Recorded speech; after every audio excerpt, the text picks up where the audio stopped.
Hello Pointers, I am Max Cavaness, and today on SPTV News, a special art project debuts in Point, a Kwik Trip Corn Maze, and whether we should continue to use Honorlocke. All of this and more, coming right up.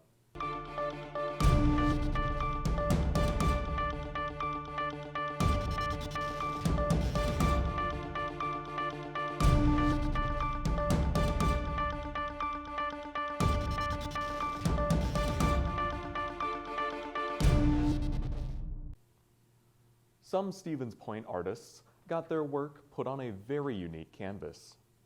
Recycling trucks. The Unwasted Space Project put the works of local artists on the side of recycling trucks, hoping to inspire Stevens Point citizens to be a bit greener. The city unveiled 5 pieces of art that represent the city, recycling, and the environment.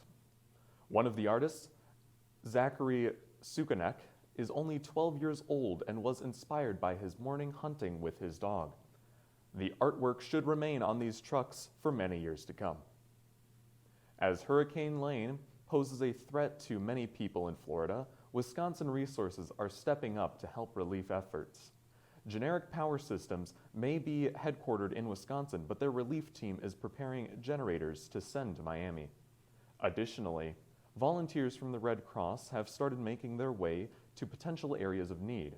Many Floridians evacuated, finding refuge in neighboring states, and some even flying here to Wisconsin. Hurricane Lane has been labeled a Category 4 storm.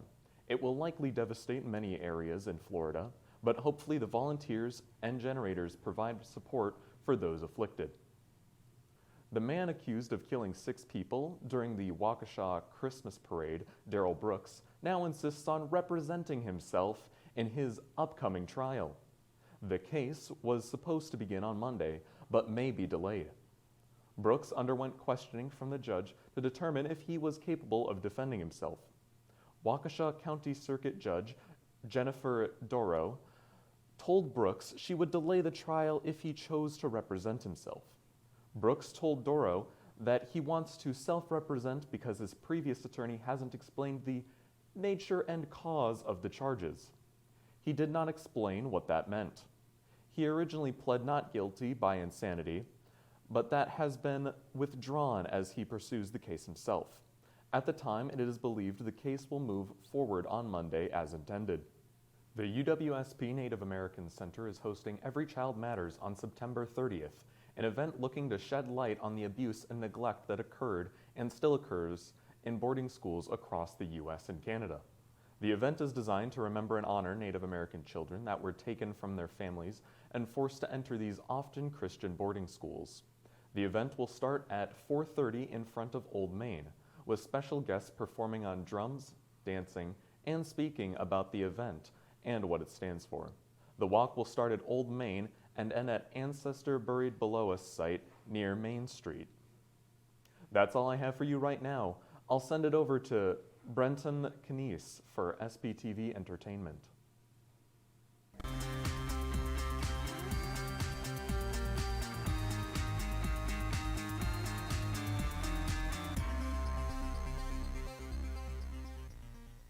What's shaking, Pointers? I'm Brenton Kniess with your entertainment news. Do you like the movies? Have you ever wanted to make one? This weekend, SPTV is hosting a 48-hour film festival for students, starting on September 30th. Teams will create a 3 to 7 minute film in 48 hours based on a variety of prompts. These teams can be any size as long as the most of the members are students. So you can have your friends or family together to make a movie and maybe even win prizes. A screening of all the student films will take place on October 2nd in the CAC room 333, and prizes for various categories will be awarded there. To register your team, email sptv@uwsp.edu or attend the team finding event on September 30th in the CAC room 333. Latino Student Alliance will be hosting their annual event, Celebración Hispana, on Saturday, October 1st. The event will be in the DUC layered room from 2 to 6 p.m. Come celebrate Hispanic culture with great food, vendors, a DJ, dance, and poetry performances. There is an entrance fee of $12 for adults, $5 for kids, free for anyone under the age of 5, and $10 for UWSP students. All proceeds will go towards Latino Student Alliance and their future events. Celebrate the beginning of autumn with a visit to the Phelps Dairy Store Kwik Trip Corn Maze. From September 10th to October 20th, enjoy nearly 12 acres of fun with 7 scavenger hunt locations. And keep an eye out in late October for when the maze becomes haunted by ghouls, ghosts, and goblins.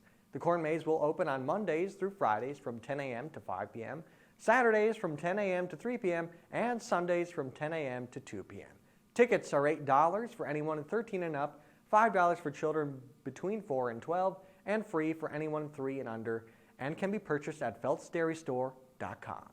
Homecoming week is upon us, so kick off your celebration with the Pointer Bundle, a series of on-campus events specifically designed for UWSP students. From October 3rd to October 7th, a wide variety of fun activities will be held around campus. This includes cake decorating, Olympic-style games, bonfires, and more. And finally, the week will accumulate at Gorky Park on Saturday, October 8th from 11 a.m. to 2 p.m. Featured events are not limited to Native American invocation and drums, a warrior jungle gym, live music, food trucks, and giveaways. For more information on Homecoming and the Pointer Bundle, visit uwsp.edu/student-homecoming-events. Well, that's all the news I have for entertainment tonight. Now on to Ashton Parker with your sports updates.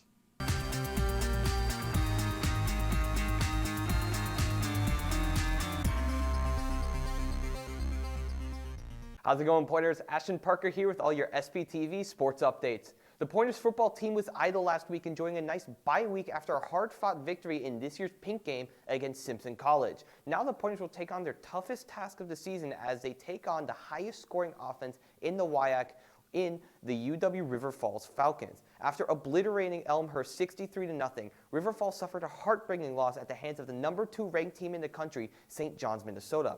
The Falcons will bounce back and dominate Northwestern Minnesota 63-27. The Pointers go into the game 1-2 and as massive underdogs, but with a chance of picking up their first WIAC conference victory since 2019 when they beat the Falcons 30-16. Volleyball, like many sports, is a game of runs, and the UWSP volleyball team is on one heck of a run, winning 9 out of their last 10 matches. Head coach Lindsey Coy has this team hitting on all cylinders.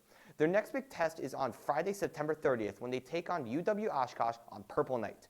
WIAC Player of the Year candidate Ashley Cobb leads the Pointers into this all-important matchup with the Titans in hopes of getting that all-important conference victory. Aaron Rodgers and the Green Bay Packers picked up a monster win last Sunday when they headed down to Florida and took out the Tom Brady-led Tampa Bay Buccaneers 14-12. After a hot start where the Packers scored 2 touchdowns on their first 2 possessions, the Packers offense went cold. But thanks to one of the best defenses in the NFL, the Packers were able to stop the Bucs on what would have been a game-tying 2-point conversion. Now, the Pack will head on to take on the beat-up New England Patriots, who will be without their star second-year quarterback Mac Jones due to a leg injury. Packers enter the game as 10-point favorites, but don't let that fool you. First-ballot Hall of Famer Bill Belichick will come up with some defensive schemes and make it difficult for the MVP on offense. You can see this game live on Sunday, October 2nd at 3:25 p.m. on CBS. Well, that'll do it for sports, so I'll hand it off to Max for your UWSP SGA updates.